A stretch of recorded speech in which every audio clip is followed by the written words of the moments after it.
surga itu di bawah ars. Surga di mana, Bu? Di bawah ars. Dan surga sama ars besaran mana? Masih besaran ars. Karena makhluk Allah yang paling tinggi ars.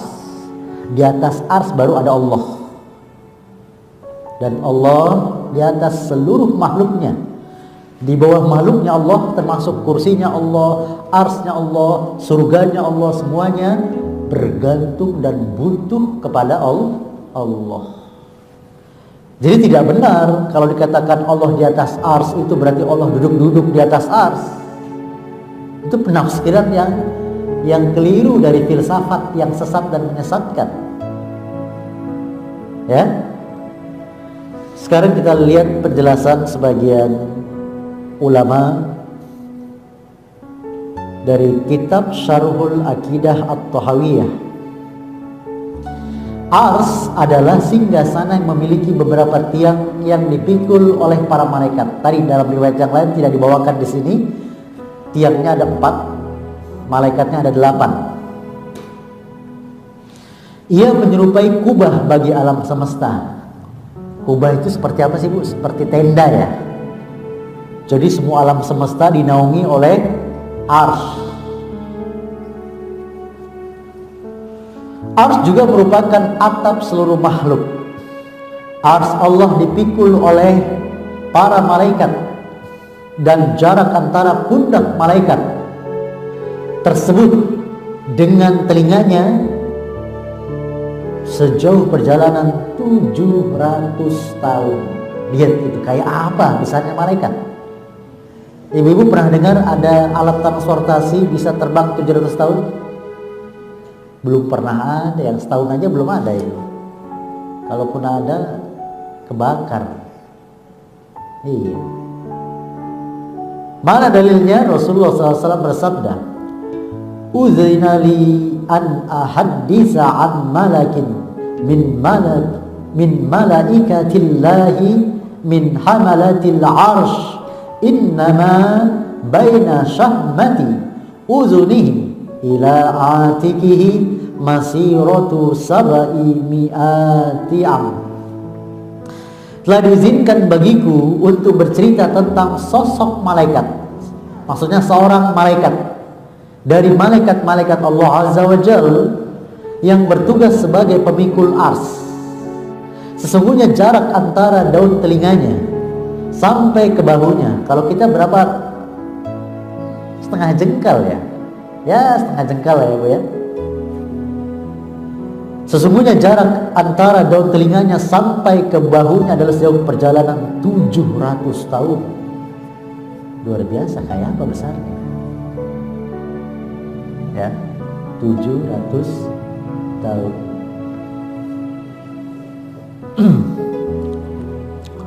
Tapi kalau yang paling banyak sayapnya, sayap siapa? Jibril. Berapa sayap? 600 sayap. Di sini malaikat pemikul ars tidak disebut berapa sayapnya, cuman besarnya diketahui dari bahu ke telinganya 700 tahun perjalanan. Ya, itu hadisnya sahih riwayat Abu Daud dari sahabat Jabir bin Abdullah, ya, di isnadin sahih, sekali lagi dengan sanad yang sahih. Kemudian Rasulullah SAW juga bersabda, Nabi memperbandingkan antara kursi Allah dengan arsy Allah. Kata Nabi SAW, perumpamaan langit yang 7. Langit yang 7, langit ada 7, Bu ya. Langit di atas bumi ya, Bu. 7. Dalam satu riwayat, jarak dari bumi ke langit pertama 500 tahun perjalanan. Jadi kapal-kapal planet itu, luar angkasa maksud saya, belum pernah ada yang mencapai langit pertama, belum pernah ada. Ya, nggak usah bicara langit kedua, ketiga, pertama aja belum sampai, kan 500 tahun perjalanan. Tebal langit pertama pun 500 tahun perjalanan. Totalnya dari bumi ke langit ke-7, 7.000 tahun perjalanan. Kan jarak jarak dan tebal. Jarak 500, tebal 500. Langit kedua jarak 500, tebal 500. Begitu. Nah, perumpamaan langit yang 7 dibandingkan dengan kursi. Kursi ini kursi siapa? Kursi Allah. Seperti cincin yang dilemparkan di padang Sahara yang luas. Ya. Jadi perumpamaan langit itu dibandingkan dengan kursi seperti cincin yang lempar padang. Jadi gini, 7 langit dibandingkan kursi Allah itu kecil, nggak ada apa-apanya 7 langit. Seperti cincin dilemparkan di padang pasir yang luas. Coba tuh, kayak apa itu? Kursinya Allah Tabaraka wa ta'ala. Dan ingat, kursi Allah dengan kursi makhluknya berbeda, tidak sama. Dan keunggulan arsy atas kursi. Nah, ini perbandingan sekarang arsy dengan kursi. Maka lebih besar arsy dibanding kursi Allah. Seperti apa?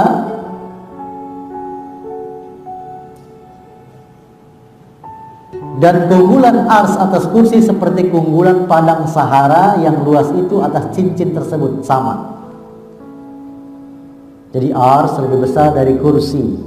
Kursi lebih besar daripada langit yang berapa? 7. Ya.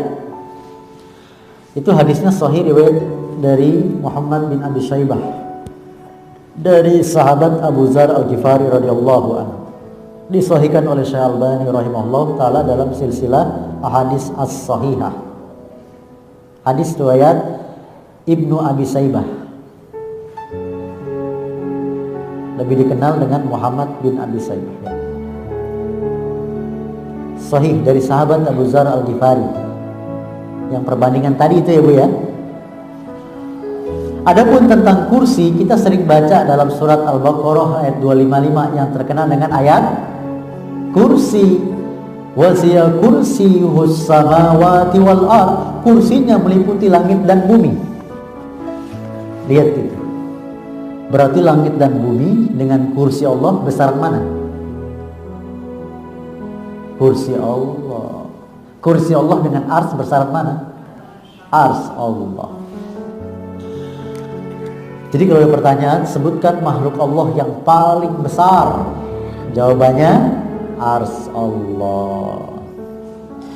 Dari Sa'id bin Jubair bahwasanya ketika sahabat Abdullah bin Abbas radhiyallahu anhuma menafsirkan firman Allah, wasi'a kursiyuhus samawati wal ard. Kursi Allah meliputi langit dan bumi. Beliau berkata, kursi adalah tempat meletakkan kedua kaki Allah. Ini langsung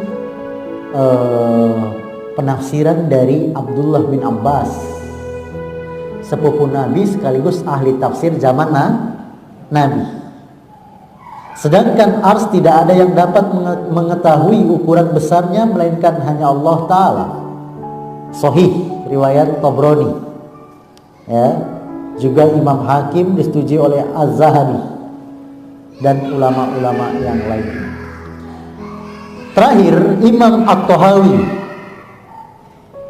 Di sini ada TK ya. Nggak apa-apa, anak-anak itu memang fitrahnya begitu. Jangan dimarahin ya. Imam At-Tahawi rahimahullah yang wafat tahun 321 Hijriah, Imam Tahawi. Ada namanya kitab Akidah Tahawiyah. Itu penulisnya Imam Tahawi. Mengatakan Allah tidak membutuhkan arsy dan apa yang di bawahnya, termasuk Allah tidak membutuhkan kursi. Allah meliputi segala sesuatu dan berada di atas segala sesuatu, dan Dia tidak memberi kemampuan kepada makhluknya untuk mengetahui segala sesuatu. Kemudian Ibnu Abil Iz berkata, beliau Imam At-Tahawi ingin menjelaskan bahwasanya Allah Azza wa Jalla menciptakan arsy dan bersemayam di atasnya. Bukanlah karena Allah Azza wa Jalla membutuhkan arsy, tetapi Allah mempunyai hikmah tersendiri tentang hal itu. Iya. Jadi nggak ada ulama salaf satupun meyakini, menjelaskan, berpemahaman Allah butuh ars, Allah duduk-duduk di atas, nggak ada. Karena kita lihat di beberapa ceramah di medsos ya, itu menuduh bahwa para salafus soleh dituduh katanya Allah duduk-duduk di atas ars. Padahal ini jelas dusta bin fitnah bin kazib, bohong. Nah, justru ars itu butuh Allah. Ringkas penjelasan kita ini bahwa diantara salah satu prinsip akidah Ahlus Sunnah wal Jamaah, kita wajib meyakini seyakin-yakinnya bahwa Allah memiliki arsy, dan arsy makhluk Allah yang terbesar. Bagaimana spesifik bentuk arsy, wallahu alam. Allah hanya menerangkan punya 4 tiang, dipikul oleh para malaikat, yang besarnya satu malaikat kalau ada burung yang hinggap di pundaknya, terbang ke telinganya, butuh waktu 700 tahun perjalanan.